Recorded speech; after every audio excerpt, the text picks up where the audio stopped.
Bonjour à tous et bienvenue sur la chaîne Explique-moi ça. Aujourd'hui, je vais vous présenter Silver l'amulette. C'est un jeu édité par Ravensburger. J'ai beaucoup aimé ce jeu.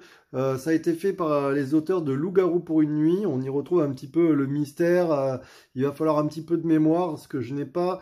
Donc c'est un jeu de 2 à 4 joueurs à partir de 10 ans et pour une partie qui dure environ 45 minutes. Donc c'est un jeu de cartes. Vous voyez, alors la mise en place est très simple, on a 5 cartes par personne, on met au milieu une pioche et une carte retournée qui sera des fosses où on pourra prendre des cartes. Chaque joueur prend aussi 2 cartes d'aide, c'est très simple, en fait ils ont fait recto verso, mais comme ça c'est plus simple à lire. Voilà, donc c'est assez simple, une qui va vous expliquer ce que fait les cartes, les pouvoirs des cartes, et l'autre c'est plutôt l'ordre de tour.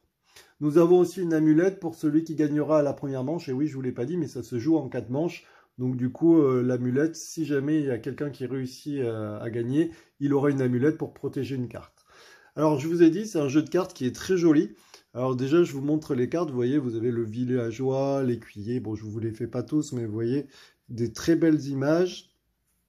Voilà, je vous les passe tous en revue. Vous voyez, ça va de 0 jusqu'à 13, le but du jeu, ça va être d'arriver à avoir le moins de points possible. Donc bien sûr, ça sera plus facile, ça sera mieux de récupérer des 0 et des 1. Ils ont aussi des pouvoirs différents qui est écrit ici. Et aussi, ils s'activent suivant le dessin ici. Donc là, quand c'est comme ça, mais c'est écrit aussi, c'est quand c'est face visible. Donc quand vous avez une carte face visible, son pouvoir s'active si vous voyez ce dessin. Vous avez aussi des cartes qui s'activent au moment de la pioche. Vous voyez, c'est ce petit logo là. Donc c'est quand on prend dans la pioche, on peut activer le pouvoir. Mais j'y reviendrai après. Et nous avons aussi la dernière, c'est comme ça. C'est quand elle est face cachée lors d'un échange. C'est la seule qui est comme ça. Lors d'un échange, on pourra l'utiliser. Alors comment ça se passe un tour? C'est très simple. Au tout début du jeu, chaque joueur regarde 2 cartes et essaye de les mémoriser. C'est là que c'est compliqué pour moi. Alors attendez, hop, voilà, je les mets comme ça. Donc il faut que je mémorise. Alors essayez de mémoriser le chiffre. Bien sûr, il va falloir essayer d'enlever les plus gros chiffres. Et aussi les pouvoirs, je vous conseille les pouvoirs. Parce que vous voyez, vous avez des cartes. Pour le moment, elle est face cachée, donc je ne peux pas utiliser son pouvoir. Mais si j'ai une carte qui me dit retourner une carte face visible, eh ben, je pourrais utiliser son pouvoir. Donc il faut essayer de s'en rappeler. Et vous voyez ici, celui-là, il a, en l'occurrence, c'est révélé une carte au choix. Donc ça, au choix, ça peut être chez nous ou chez l'adversaire. Donc du coup, je me rappelle que j'ai un 1 et un 6. On va dire que c'est à moi de jouer. J'ai le droit à plusieurs actions quand c'est mon tour. Je peux soit prendre ici une carte, je la regarde.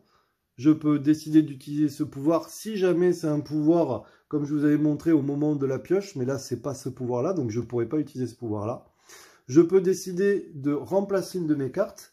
Si je la prends au niveau de la pioche, qu'elle est face cachée, je peux la remplacer et celle-là ira au niveau de la défausse. Je peux décider de ne rien faire, si jamais ça m'intéresse, mais bon, généralement, quand c'est un 0, on va la prendre.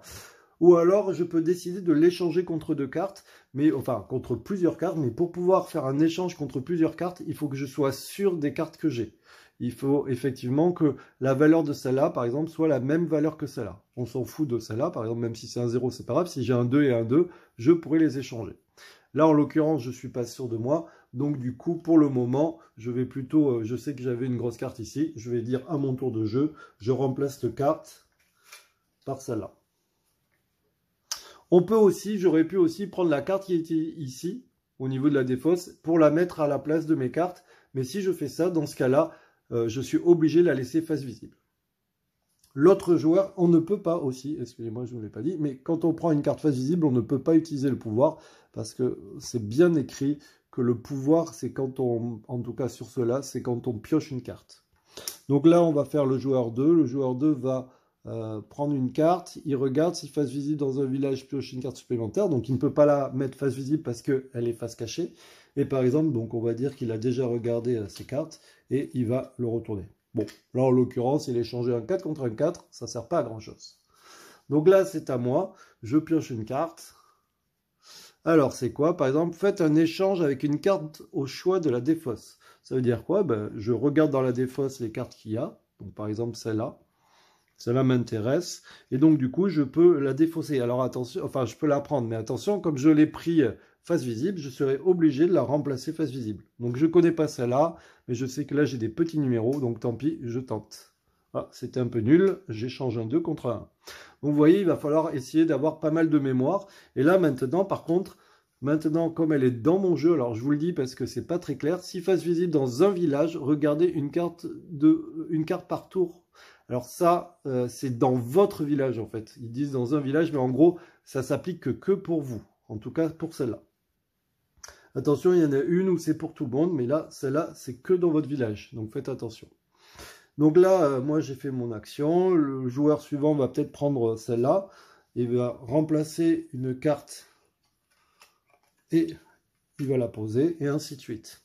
Moi, je peux, alors là, je vais tricher un petit peu parce que normalement, j'ai pas le droit, hein, bien sûr, mais c'est pour essayer de faire avancer le jeu et pour vous montrer comment on fait pour gagner. Voilà. Je peux aussi, je vous ai dit, échanger des cartes contre d'autres. Donc là, par exemple, je pourrais prendre celle-là et je vais dire, j'échange cette carte contre deux autres. Attention, ou alors deux ou trois, il faut qu'elles aient exactement la même valeur. Alors, j'ai choisi ces deux-là.